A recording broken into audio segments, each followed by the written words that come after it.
Pasca Sarjana Universitas Ngurah Rai melaksanakan yudisium Magister Ilmu Administrasi yang ke-9 dan Magister Ilmu Hukum yang kedua bertempat di Hotel Ngiki Denpasar. Yudisium diikuti 114 orang lulusan Pasca Sarjana.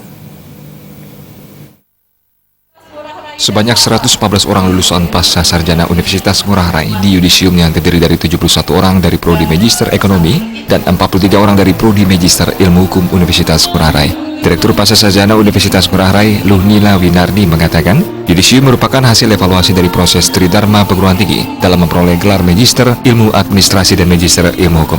Proses ini bukanlah akhir dari proses pembelajaran, karena di zaman era globalisasi, kebutuhan manusia terhadap pengetahuan dan teknologi masih dituntut mengikuti jenjang pendidikan yang lebih tinggi, yaitu jenjang S3. Dalam kurun waktu setahun, Pasca Sarjana Universitas Ngurah Rai telah memiliki dosen pengasuh mata kuliah yang berkualifikasi S3 dan mendatangkan guru-guru besar sebagai dosen tamu dari universitas dalam negeri serta universitas luar negeri seperti dari Arizona State University dan Charles Darwin University. Para lulusan agar nantinya mampu mengaplikasikan materi yang diberikan dalam menghadapi persaingan. Program Pasca Sarjana Universitas Ngurah Rai berkomitmen menghasilkan lulusan yang berkualitas berlandaskan ajaran Trihita Karana. Seluruh lulusan sudah dibekali kompetensi selama mengikuti pendidikan dan diyakini mampu bersaing di pasar kerja serta menciptakan peluang usaha.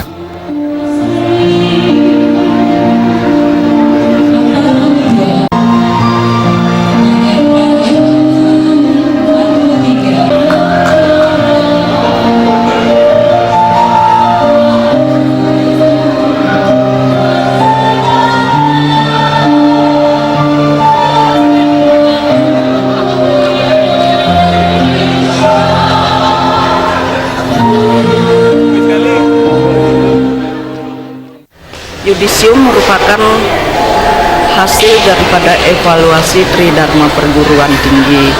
Oleh karena itu, nanti setelah di yudisium akan dilakukan pelepasan dan diwisuda oleh rektorat.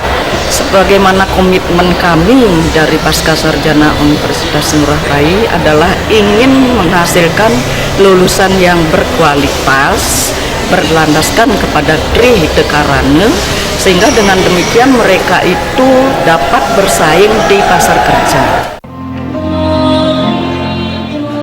Pada kesempatan tersebut diberikan penghargaan kepada lulusan terbaik dari kedua prodi magister atas pertimbangan penilaian kemampuan akademik dan non-akademik, yaitu keaktifan dan loyalitas kepada lembaga. Sementara untuk IPK terkecil yaitu 3,65 dan IPK rata-rata 3,89.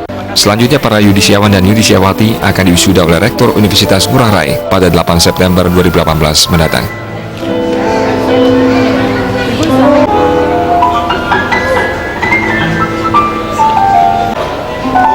Ya, sekali lagi mari kita beri aplaus bersama-sama.